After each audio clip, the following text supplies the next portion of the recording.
save me some.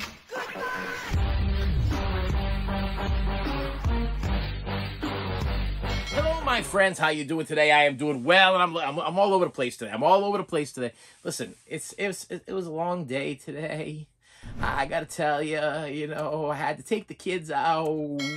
If you don't watch this channel, I teach preschool. So today was a warm day. I had to take the children out, and I didn't feel like taking the children to the playground. Okay, I was like, you know what? I'm sick of taking the children to the playground because it's the same thing.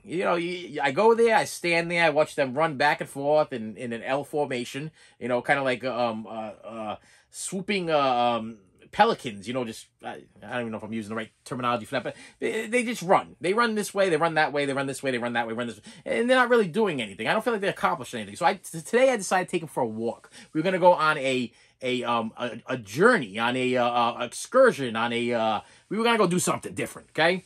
So what I did is I grabbed, we had this broken toy about this big of a, I believe it was like a bird or something. I'm not even sure what it was. Put it in my pocket, didn't tell them anything about it. And I put them all on their little kid leash. We got a little kid leash where they all have to hang on to something because I'm walking down the highway with these kids. And I don't want them to make a break for the highway. And the next thing you know, I'm on the front page of the news, or one of my friends is hurt or maimed, or bad things could happen. Okay, bad things could happen. And I also suffer from anxiety. So I have major anxiety taking these kids out, period. So I want to make sure that they are 100% safe. So, but unfortunately, we're actually walking down a very, very busy main road, and scary, very scary. So I do have the little kid leash thing that's supposed to be hanging on. I tell them I got it hooked onto my side so I can walk backwards, so I can watch every single one of them. And I am so OCD.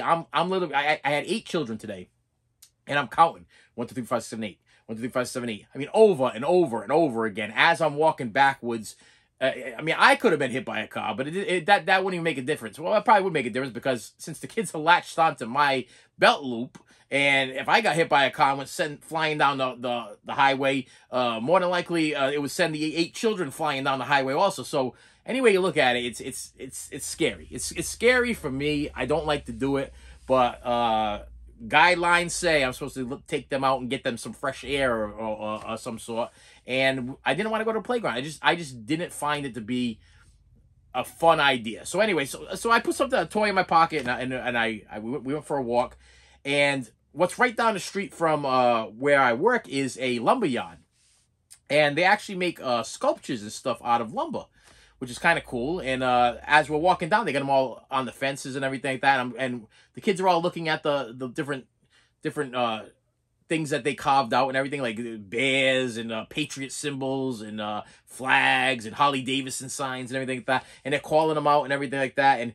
And we actually took a little dip and took a left, and we ended up in this like kind of wooded area where the kids were able to pick up rocks and throw the rocks into the water. There was like a little water over there and everything. So it was a cool little journey, and they collected pine cones and brought pine cones back.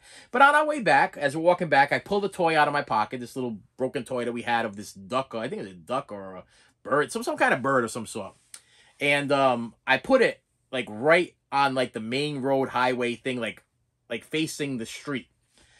And they were all like, why are you putting it there? I'm like, listen, every time you drive by here with your mom or dad or grandma or Mimi or Gigi or whoever's driving around with you, look over to where this is and see if it's still there. I just think it would be a cool thing for you guys to just, when you're driving by, be like, hey, it's still there. Hey, it's still there. Until eventually somebody picks it up, throws it out, or it disappears. Some kid picks it up, or the owners of the lumberyard thing there, they see it. But it was kind of cool because as we're coming back from the lumberyard, there was actually a guy that was cutting trees into pieces.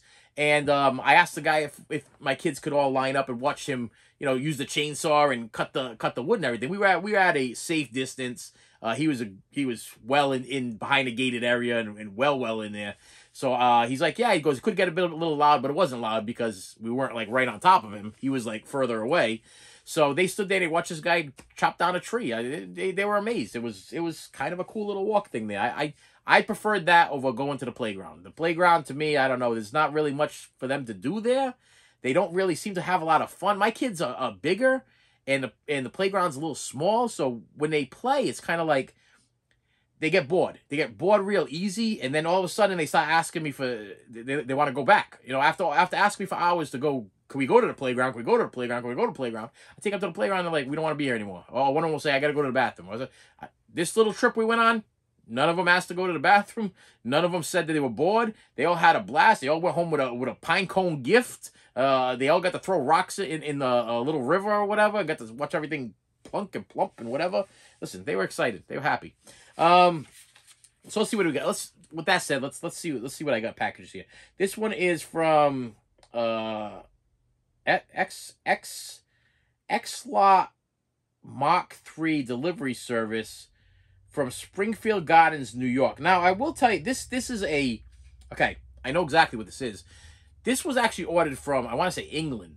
For some reason, everything that I order from England, well, this company, has to go through, I guess, customs in New York, and then it goes through Springfield, and then it ends up back to me. I'm not sure exactly how it works, but I know exactly what's in here. Okay, here we go. It is a copy of Elvis at 3 a.m., the Shawwer Tahoe, Lake Tahoe, 1973 concert. If you watch this channel, you know that I am a big Elvis fan. I try to buy everything, especially everything Elvis live. Okay, I really enjoy his live stuff. And I really enjoy 70s Elvis. What year did they say it? 73. So I really enjoy 70s Elvis. I like the occasional cheeseburger Elvis. I like the bigger Elvis. I like the big pork chop sideburns, weighing 300 pounds, mad at the world, end of his life Elvis. That's the Elvis that I enjoy. I just think that he was more... It's not even going to make any sense to you, but I thought he was more charismatic, okay? My wife prefers the Jailhouse Rock, the younger Elvis, you know, Elvis in the military and everything.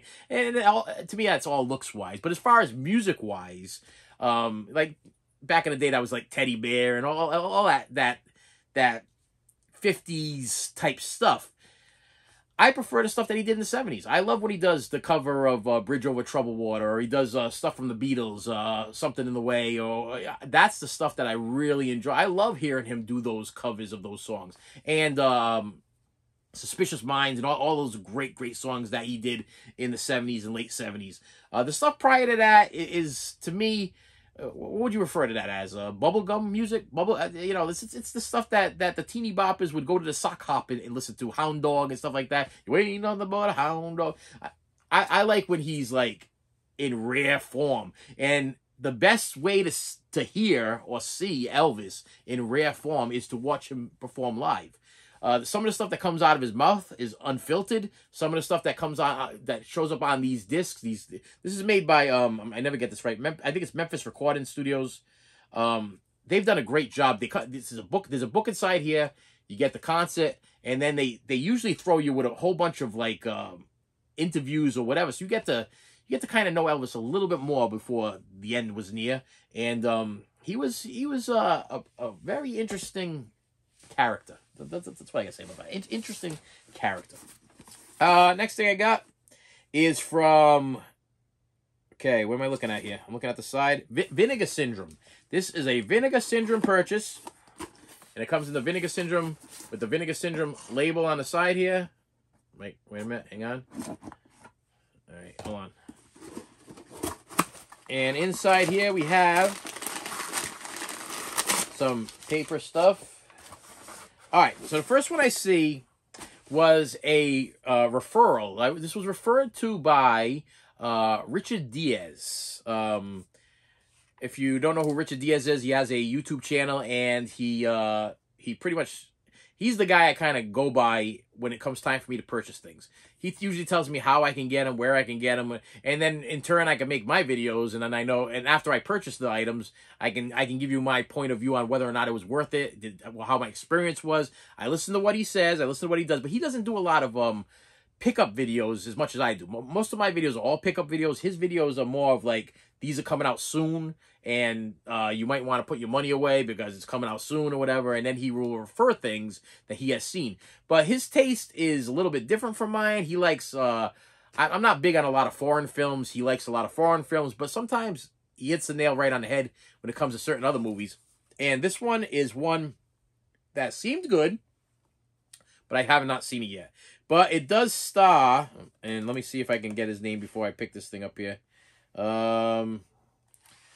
Donald Sutherland, not Kiefer. It's Dr. Terror's House of Horrors, and he said this was a kind of like a creep show. Oh yeah, I just noticed just now the eyes on the skull are kind of like a glossy little moving, transparent, weird looking, cool thing. If you kind of move it around like that, the eyes disappear in the skull. What do you call this thing? It has a certain name, and I can't think. It just says Dr. Terror's House of Horrors. It doesn't say the name. It's like a creep show or a body bags creep show.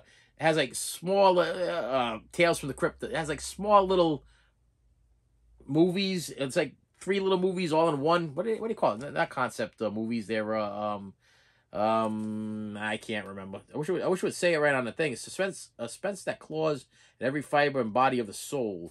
And then they don't give you anything else, any more information as far as that. What are they called? I cannot think of what they call these movies when they put like 3 movies together in one. An anthology? Is it an anthology? Let me see. It says first time in line. Okay, first in line for anthology. Is it an anthology series? I could be wrong. I don't know. Anyway, you can comment below on that. I'm not even gonna bother on looking that up because I'm gonna forget 2 minutes after I'm done with this. But yeah, it's a bunch of small movies like. Small, not like small movies. What would you call them?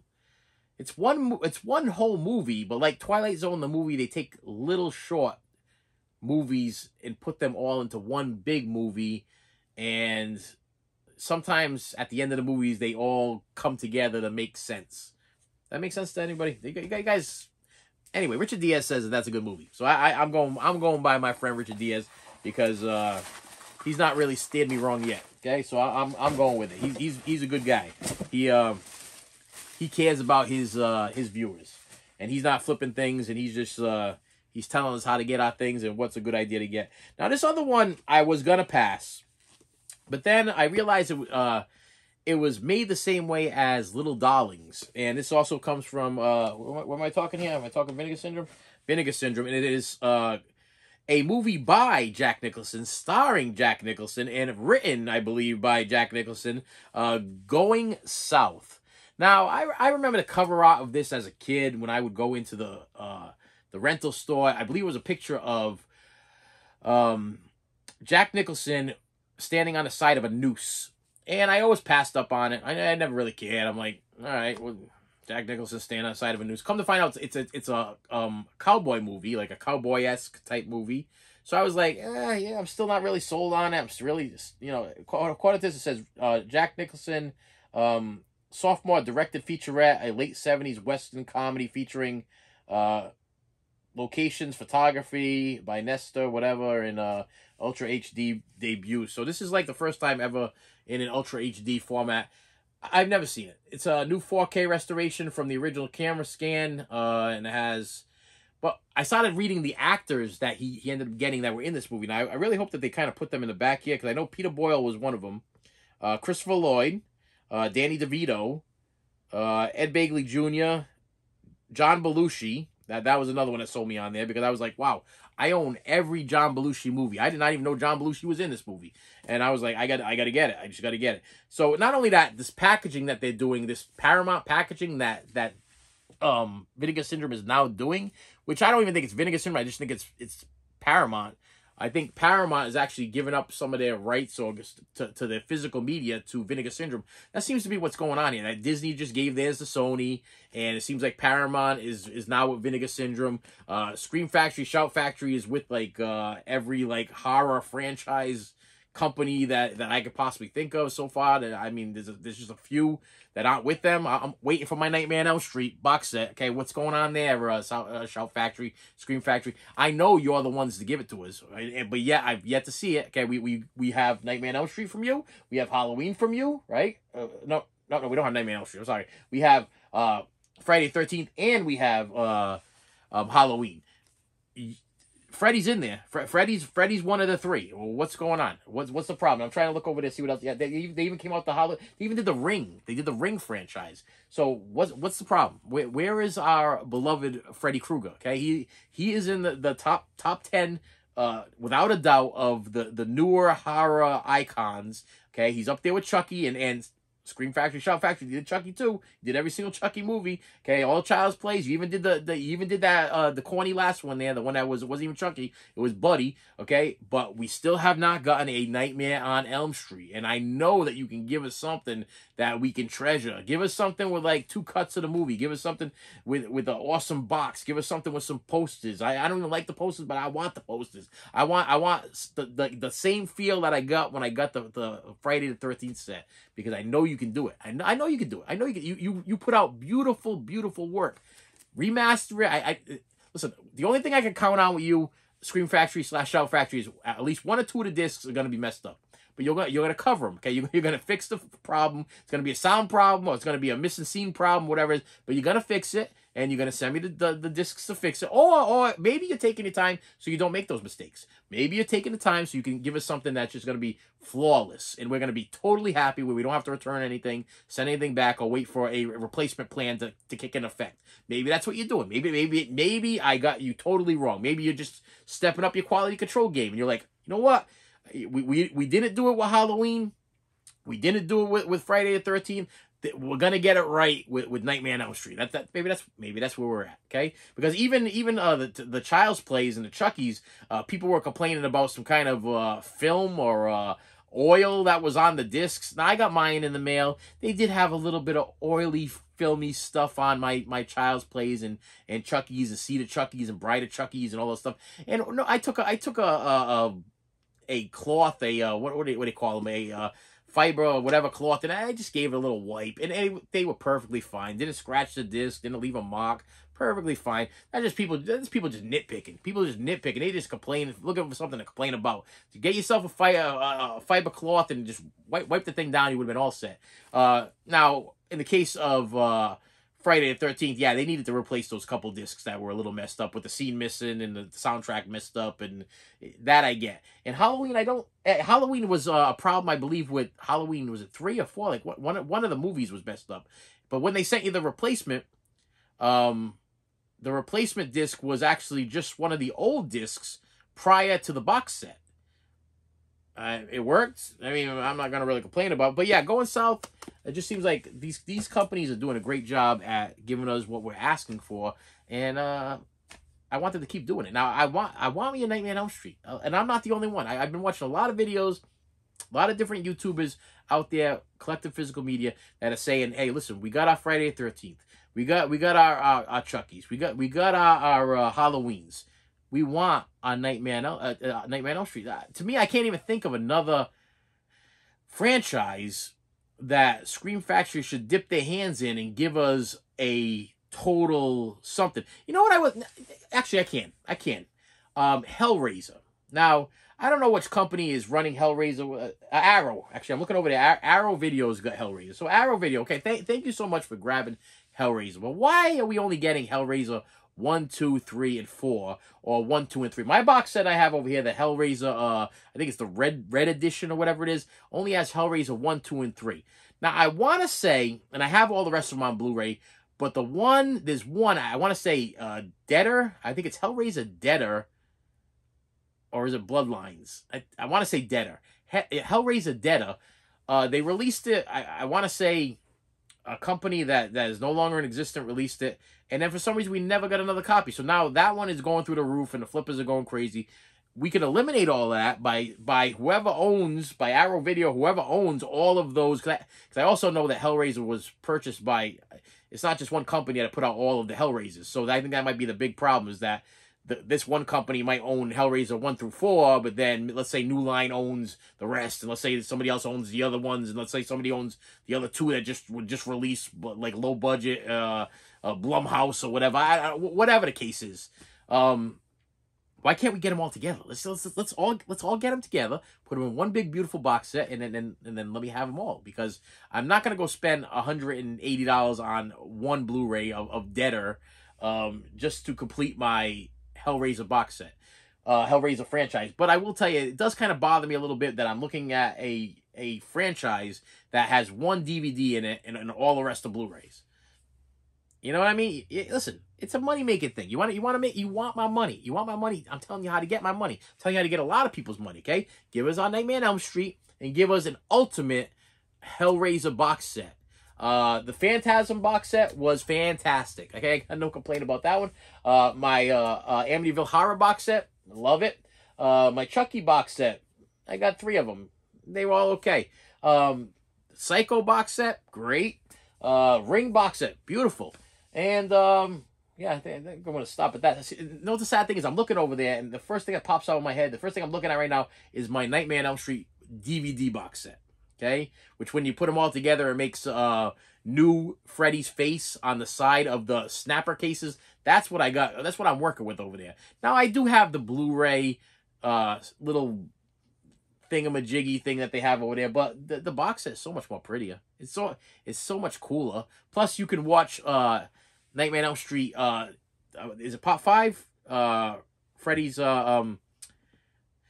So Freddy's Dead, the one that you can watch in 3D, and it actually has the old school 3D glasses in it. I love that stuff. I love it. Listen. Obviously, 3D TVs have kind of gone out the window. Not too many people have 3D TVs. We're trying to go back to the, some people want that nostalgic feel of the 3D glasses. So let's give us that. Give that back to us. We want it. And with that said, my friends, thank you so much for stopping by. I appreciate you. If you could do me a favor, we're gonna pause for a second while you hit that like button, subscribe button, ring the bell for notifications. I'm here every Tuesday, Friday, and Saturday, and whenever anything big drops. When something big drops, I make a video as fast as I possibly can and try to get it uploaded as fast as I can so that you can hear about it. Because if I don't do it fast enough, and because usually what happens, I'll see it on YouTube, and as soon as I see it on YouTube, if I don't see it fast enough, and I got you guys subscribed and you're all watching me, whatever, I want to make sure you can get the item that you're trying to get before the flippers get it, because that's what's gonna happen. If these people on YouTube don't tell us what's going on, and I don't tell you guys what's going on, and you don't know what's going on, you're not gonna get the titles that you want, because the flippers are gonna buy like 30, 40 copies of it, and then what you were once gonna buy and pay maybe $25 for, you're now gonna pay $200 for. Because that's just the way this world works. Listen, the world is full of scummy people, okay? And these people that flip things for like 5, 10, 15 times the price of what they're actual worth, they're going straight to hell. Pretty much, I mean, I know you're not supposed to judge people and explain exactly where people are going, but I'm pretty sure if you are robbing somebody that bad, I believe theft or stealing is biblical. I mean, thou shalt not steal. Yes, and if you're buying something for $10 and selling it for $200, you are really ripping somebody off big time. Okay, really ripping off somebody big time, and that's a problem. That's a big problem. Okay, listen, if you're flipping to take care of your family, once again, I will never knock anybody for trying to support and help their families, but there is a big difference from buying something for, let's say, $10 and selling it for $20 and making a $10 profit, from buying something for $10 and selling it for $200 and making a $190 profit. Okay, that's just ridiculous. Okay, we're collectors here. This is a community. We're a community of collectors. We should want to help each other out. We shouldn't want to rip each other off. We should want to help each other out. But I'll tell you right now, these people that are flipping, that have these YouTube channels and they're selling their stuff on Instagram so they can bypass the taxes, so they don't have to pay their taxes, and they can bypass the eBay fees so they don't have to pay the eBay fees. You don't have to pay your taxes. Everything all shady. Okay, these are the shady human beings that are robbing from the government, robbing from all stuff, just so they can line their pockets. They're living in beautiful houses. They got nice cars. And listen, their family is not out on the street. They're not trying to buy formula for their babies and let their babies live. Okay, that has nothing to do with what they're doing. What they're doing is just trying to see what they can suck from the working class man or woman that are busting their butts every single day just to try to enhance their hobby, to build up their collection. Okay, and I'll tell you, it breaks my heart that when every time I go on eBay and it's something I'm looking for and I see it on there and I'm like, wow, who can afford this? Who can afford this price? I mean, there was something I was looking at the other day, Burt Reynolds movie, $175, and I'm like, I want it because I'm missing that one from my collection. I've never seen it, but I don't want to pay $175 for something I know in my heart was originally $20 or less. This was not even one of his mainline movies. This was like just a little blip on the map of his career. But because it's so minute, so because it's so unpopular, it's popular. Does that make sense to you? That because it's so rare, because nobody cared, it's enough to make people care. And it's definitely enough to make the flippers jack it up from $10 to $20 to $175, which I think is absolutely crazy. And with that said, my friends, thank you so much for stopping by. I appreciate you, and I will see you later. You should have saved me some.